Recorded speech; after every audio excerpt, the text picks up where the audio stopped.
Hi everyone, Vince with Boomer Electronics here. Hope you're all having a good day.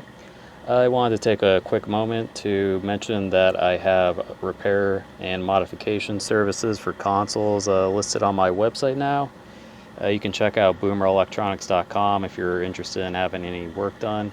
I also have some prices listed up there for some common types of repairs and mods. So anyways, today I have a PS1, old school one here. It's actually the first model that came out with the composite ports directly on the back here. I remember back in the day these were considered the audiophile versions. I don't know how true that is these days, but yeah. Anyways, I was mostly interested in it because it was very cheap, mostly because of this note here, which I've confirmed. And it's also a model that's compatible with XStations, and I like to put XStations in these, so that's why I got this. Anyhow, I'm gonna turn it on here and show you what it's doing.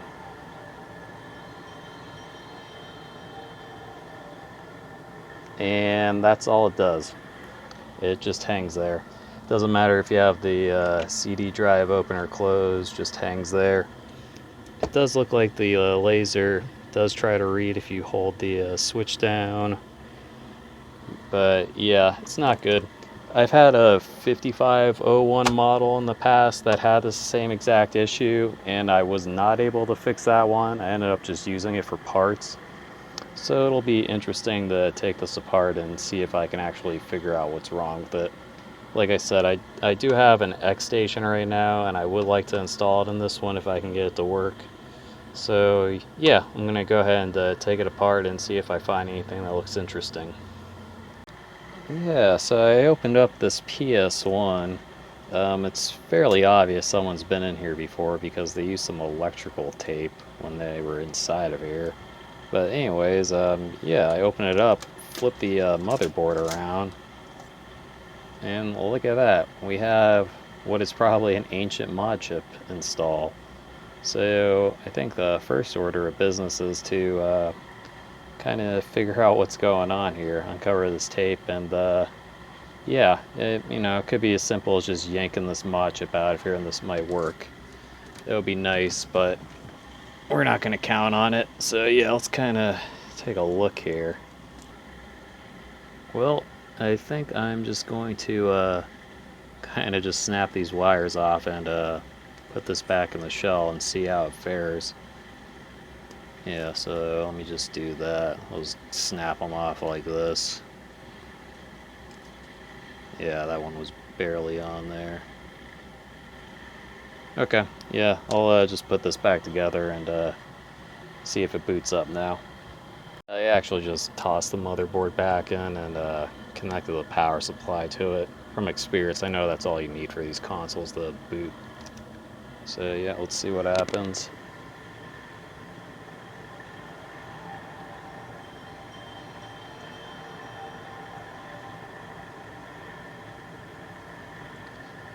And looks like we're still not out of the woods yet. So I guess it wasn't the mod chip itself that was causing the problem. So I'm gonna have to take this inside when I get a chance, put it under my microscope and kind of clean up that area where the mod chip was. So yep, it's on the to-do list. Yeah, so I tried a few quick things on the motherboard and power this up a few more times.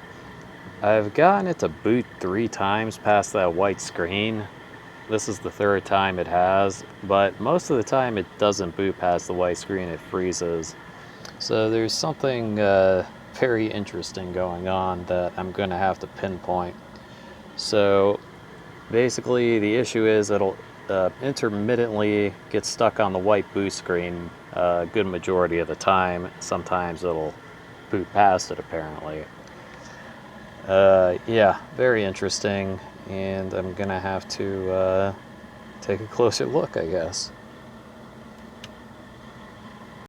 So I went ahead and took ESR measurements on all the capacitors. I found 1, 2, 3, 4, 5, 6, 7. Yeah, so 7 I marked with red Sharpie to indicate that they are wildly out of tolerance, basically. So I'm going to go ahead and replace those.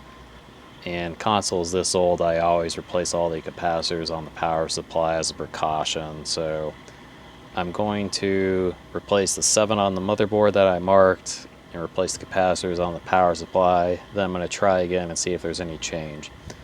I'm not really expecting this to fix the problem, but it's something I'm going to end up doing anyways, assuming I get this fixed. So figure I may as well do it and see if there's any difference and see if we can get the console to boot consistently. So next shot, you should see me swapping all these caps.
I got those 7 faulty capacitors on the motherboard swapped out, so I'm gonna give it a try now and see if we get any change.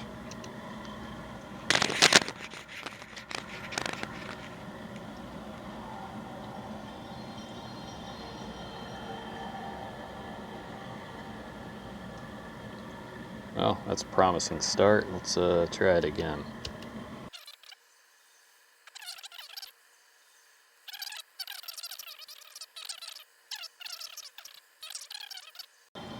I mean, if it's 5 times in a row here, we're going to assume this is good. Yeah, I'm pretty sure this is good now. Which is great. So, yeah, I think I'm going to go ahead and just show me putting the XStation in this video. So I'll go ahead and do that.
As you just saw, I got the XStation installed in here.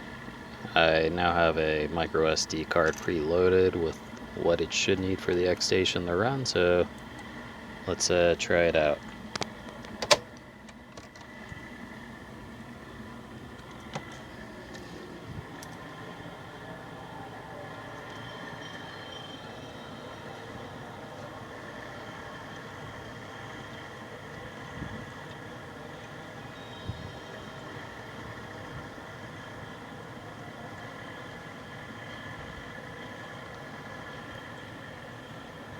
Alright, cool. Looks good. That controller doesn't appear to be working. And now that I think about it, I forgot to plug in the controller port. So let me take this apart real quick and do that and come right back. And we're back. I wonder if anyone was yelling at their screen when I forgot to plug that in. Alright, so let's just go ahead and update the firmware here, because the firmware that comes with this is 4 years old apparently.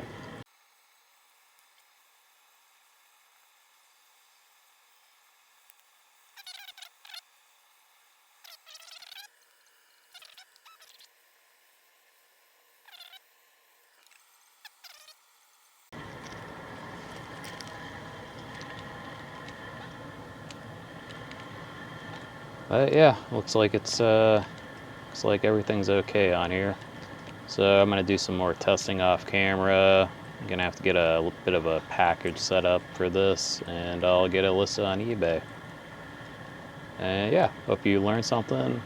If you have any questions or comments, just let me know and I'll do my best to get back to you. Take care.